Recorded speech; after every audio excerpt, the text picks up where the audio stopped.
शारदा सिन्हा अब हमारे बीच नहीं है। शारदा सिन्हा कौन थी ये मैं आपको नहीं बताऊंगा। इसलिए नहीं बताऊंगा क्योंकि मैं उस लायक नहीं हूँ। संभवतः बहुत सारे लोग हैं जो उस लायक नहीं हैं, लेकिन कल से जब से उन्होंने अपना देह त्यागा है तब से सोशल मीडिया से लेकर के मीडिया में हर जगह पे उनके बारे में हर तरह के प्रचार किए जा रहे हैं। उनके बारे में बहुत सारे एक्सपीरियंसेस शेयर किए जा रहे हैं, व्यक्तिगत टिप्पणियाँ की जा रही है, व्यक्तिगत एक्सपीरियंस शेयर किए जा रहे हैं। उनके बारे में बहुत सारी जानकारियाँ उभर के आ रही है और उन्हीं सब जानकारियों के बीच न्यूज़ हंटर ने ये प्रयास किया कि उनके जीवन से संबंधित जितनी भी जानकारियाँ मीडिया और सोशल मीडिया पे शेयर किया जा रहा है, बताया जा रहा है, उसमें से कुछ न कुछ तो त्रुटियाँ होगी और उन्हीं त्रुटियों में से कुछ प्रमुख त्रुटियों को 5 प्रमुख त्रुटियों को हम आपके साथ लेकर के आज न्यूज़ हंटर पे आए हैं।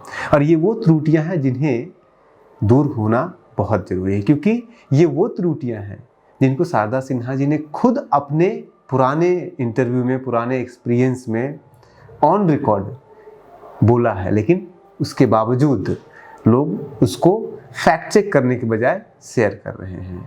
और इसका दायित्व हमारे ऊपर और भी ज़्यादा इसलिए भी आ जाता है क्योंकि अब वो हमारे बीच नहीं आएंगे। अपनी इन त्रुटियों, उनके बारे में जो भी त्रुटियाँ शेयर किया जा रहा है उसको दूर करने के लिए, इसलिए हमारा दायित्व है कि हम उन त्रुटियों, हम उन झूठ या फिर जो भी उसे कहिए गलत जानकारी के अभाव में ये सब कुछ शेयर किया जा रहा है। तो आज हम 5 ऐसी झूठे या फिर गलत जानकारी जो शारदा सिन्हा के बारे में बताया जा रहा है उसके बारे में हम आपको बताएंगे। और सबसे बड़ा झूठ, क्योंकि छठ का त्यौहार चल रहा है, इसी छठ के बीच में वो हमारे बीच से गई है, तो वो छठ से संबंधित ही है।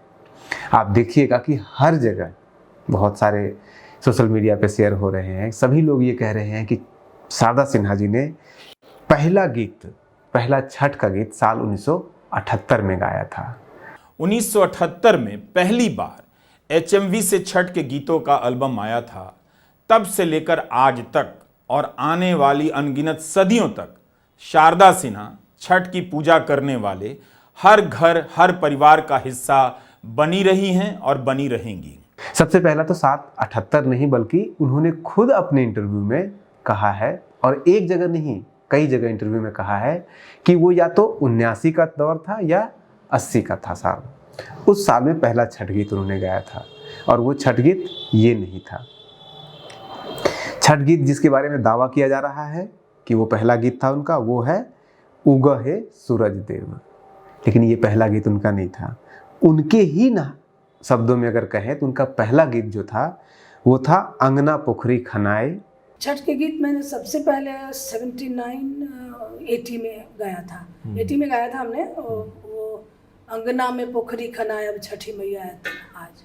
क्या बात है। तो वो ये था कि जो जा नहीं पाते हैं घाट तक, बिल्कुल, तो वो गुहार लगाते हैं कि हे छठी माता आप मेरे आंगन में आ जाए। हमने आंगन में ही पोखर खुलवा लिया। क्या बात। बहुत पहले सोचा होगा जिसने भी लिखा होगा या जिसने भी ऐसा कॉन्सेप्ट दिया होगा, क्योंकि आज हम यही देख रहे हैं कि घाटों की जो हालत है वो लाख, जब छठ का पर्व आता है तब सफाई होने लग जाती है और लाख साफ करने के बाद और सब के बाद भी रास्ते और ये इतने ज़्यादा, जबकि बहुत कुछ इसके लिए करने के बावजूद भी तो लोग नहीं जा पाते हैं। तो अब तो छत पर और आंगन में तो बिल्कुल कॉमन हो चुका है। बिल्कुल।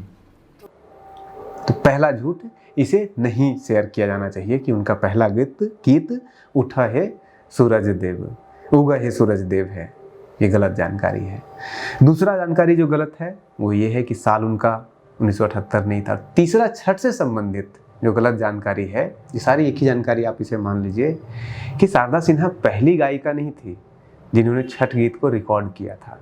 शारदा सिन्हा से पहले 3 और भी महिलाएं थी जिन्होंने छठ के गीत को रिकॉर्ड कर लिया था और उसके ऊपर हम अलग से वीडियो बना चुके हैं। जो हमने पहला वीडियो बनाया था कि किस तरह से छठ को रिकॉर्ड करने वाली पहली जो गायिका थी वो एक तवायफ थी, काली देवी।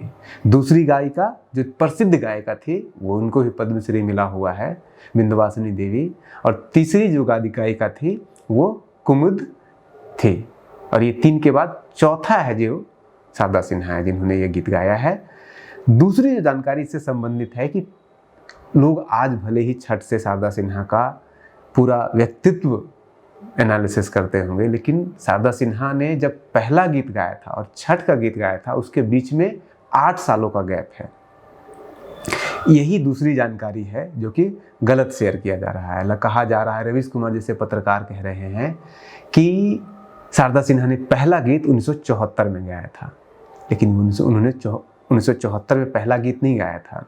और उन्होंने एक इंटरव्यू में खुद क्लियर किया है कि संगीत उन्होंने पहला रिकॉर्डिंग 1971 में किया था, और वो 1971 का पूरा उन्होंने डिटेल शेयर किया है कि किस तरह से लखनऊ में जो HMV कंपनी है वो आई थी लेने के लिए वहाँ पे 1971 जी उसमें एक पेपर में इश्तहार आया था कि HMV अपना स्टूडियो लेके लखनऊ आ रही है जी और वहाँ पे जो है वो गायिकाओं का सिलेक्शन होगा, जो उसमें होंगे उनका रिकॉर्ड बनाया जाएगा, HMV उनका रिकॉर्ड बनाएगी। तो हमने सोचा चला जाए वहाँ, तो चले गए हम और हमारे हस्बैंड, दोनों आदमी हम लोग गए वहाँ।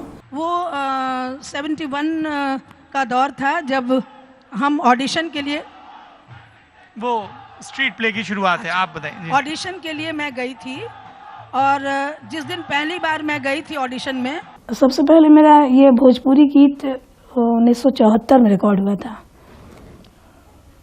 इच्छा हुई कि नहीं, रिकॉर्ड तो पहले भी हुआ था, लेकिन EP के रूप में जो 4 स्वतंत्र गीत हमारे आए मार्केट में, तो वो भोजपुरी के आए और बड़ा अच्छा रहा वो, अच्छा उसकी अच्छी सेलिंग हुई, लोगों ने उसे पसंद किया।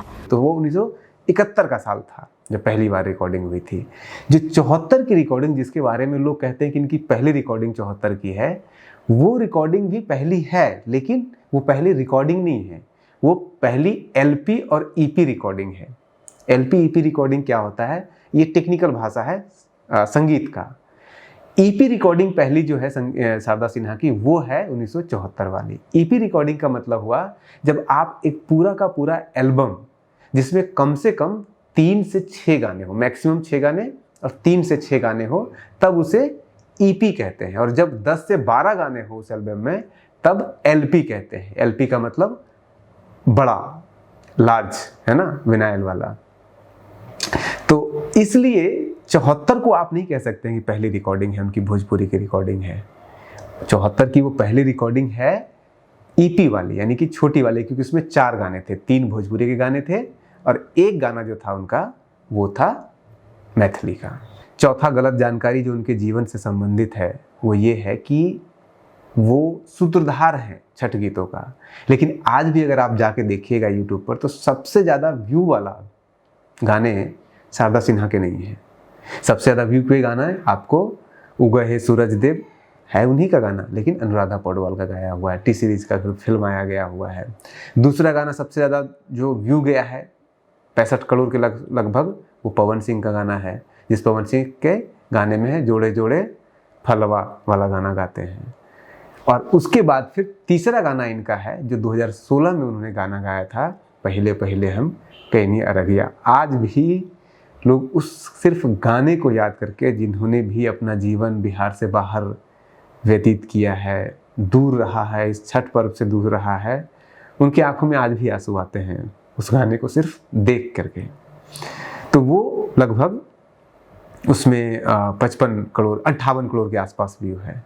तो ये तीसरे चौथे नंबर की है। लेकिन सवाल ये उठता है कि क्या शारदा सिन्हा को आप उनका मूल्यांकन YouTube के व्यू से करेंगे?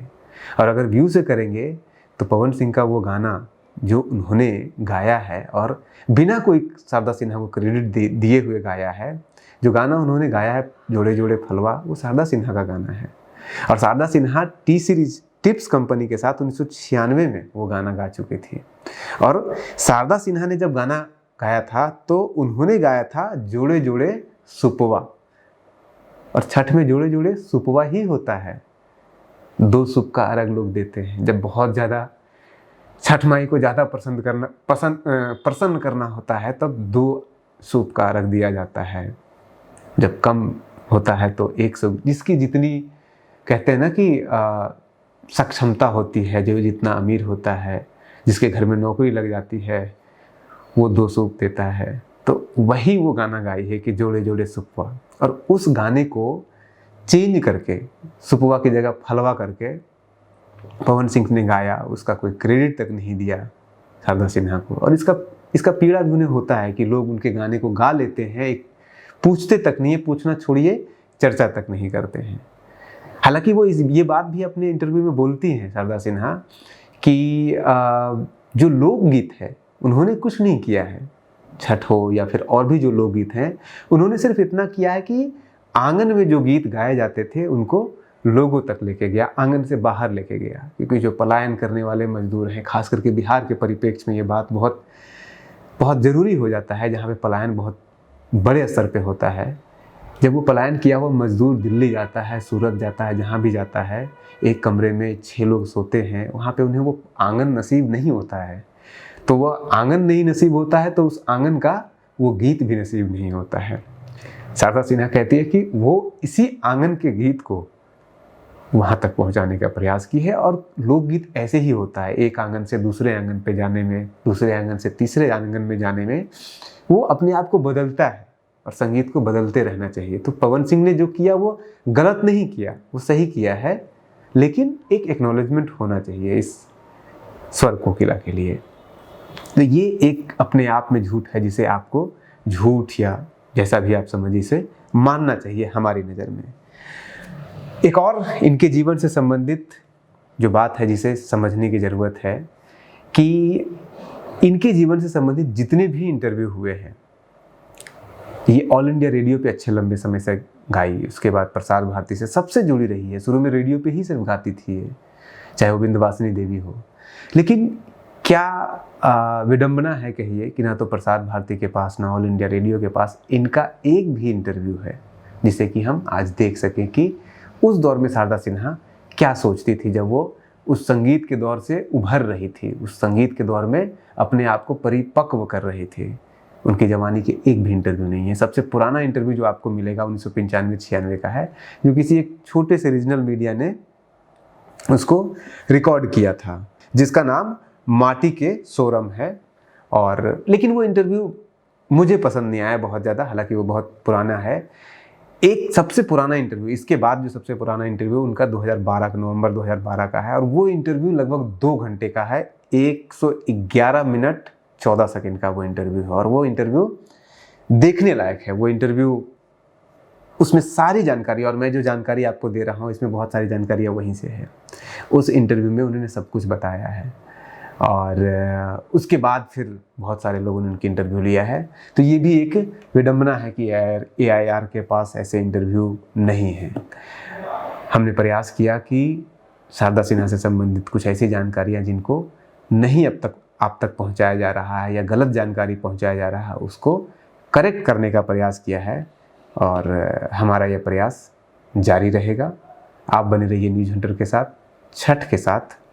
छठ के साथ हम आपके लिए और भी वीडियो लाते रहेंगे, आज भी, कल भी और परसों भी। नमस्कार।